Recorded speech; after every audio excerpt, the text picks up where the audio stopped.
আজ বানাবো কুমড়ো শাক আর মূলো দিয়ে নিরামিষ মুগ ডাল।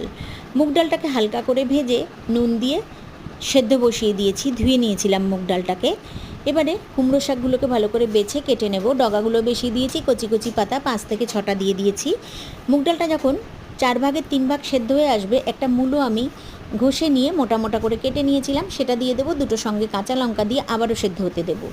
মূলোটা যখন সেদ্ধ হয়ে আসবে, কুমড়ো শাকগুলোকে দিয়ে পরিমাণ মতন জল দিয়ে দেবো, আর একটু ঠান্ডা জলের মধ্যে পরিমাণ মতন হলুদ গুলে ডালের মধ্যে অ্যাড করে দেবো। এখানে আমি একটু মিষ্টি অ্যাড করব, সেটা চিনির বদলে গুড় ইউজ করেছি। মুগ ডালটা যখন হয়ে যাবে সেদ্ধ, নামিয়ে নিয়ে কড়াইতে সর্ষের তেল দিয়ে দেবো সম্বরার জন্য। দিয়ে দেবো এখানে শুকনো লঙ্কা আর তেজপাতা ফোড়নে, সামান্য একটু জিরে দেবো, আর হাফ চামচ রাঁধুনি দেবো।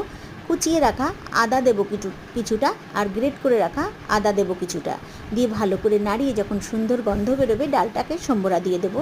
এইভাবে আজকে কুমড়ো শাক দিয়ে ডাল বানিয়ে নিয়েছি।